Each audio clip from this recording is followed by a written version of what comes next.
राष्ट्रसंत भगवान बाबा यांच्या जन्मभूमीमध्ये असलेल्या सावरगाव घाटमध्ये मंत्री पंकजा मुंडे यांचा 10वा दसरा मेळावा होत आहे आणि या मेळाव्याला अवघे काही तास शिल्लक राहिले असून संपूर्ण तयारी आहे आता अंतिम टप्प्यात आलेली आहे आणि याच ठिकाणं राष्ट्रसंत भगवान बाबा यांच्या स्मारकासमोर आपण उभा आहेत आणि याच स्मारकाला अभिवादन करून पंकजा मुंडे भाषण करणार आहेत।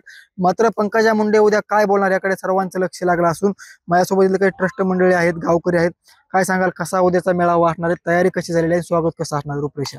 आता तयारी आपण काली या ठिकाणी आपण व्हिडिओ बनवला होता। तयारी आपल्याला संपूर्ण माहिती, या ठिकाणी स्टेज पूर्णपणे उभा राहिले, पूर्ण भाविक भक्त या ठिकाणी जेवायला येतात त्यांची जेवणाची सोय या ठिकाणी झालेली आहे, हेलिपॅडची सोय या ठिकाणी झालेली आहे। पंकजाताई या हेलिपॅडद्वारे राष्ट्रसंत भगवान बाबाच्या स्मारकावर पुष्पवृष्टी या ठिकाणी करणार आहेत आणि त्यांचं स्वागत सर्व ग्रामस्थांच्या वतीने मोठा हार आणि दुर्गा देवीची मूर्ती या ठिकाणी देऊन त्यांचं आम्ही या ठिकाणी स्वागत करणार आहोत। मेळाव्याला गेल्या वर्षी धनंजय मुंडे होते, लक्ष्मण हाके होते, यावर्षी कोण कोण येणार आहे?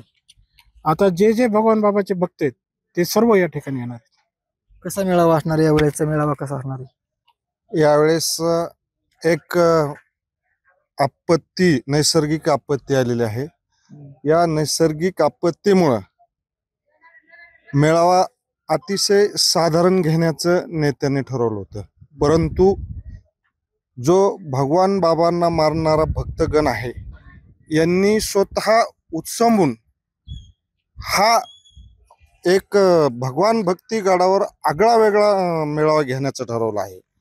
एवढंच नव्हे तर निश्चित स्वरूपाने यापूर्वीपेक्षाही यावर्षी जास्तीत जास्त लोकसंख्येने, हजारोंच्या लोकसंख्येने नव्हे तर लाखांच्या संख्येने या ठिकाणी भगवान भक्ती गडावर ताईसाहेबांच्या स्वागतासाठी सर्वसामान्यातील सर्वसामान्य ऊस तोड ही लोक या ठिकाणी येणार आहेत।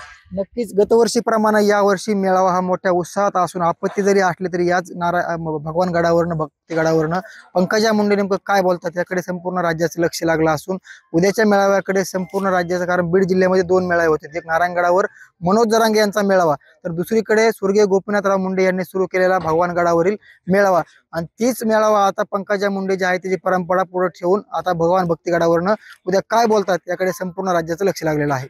साम टीव्ही साठी योगेश काशीद, सावरगाव घाट, बीड।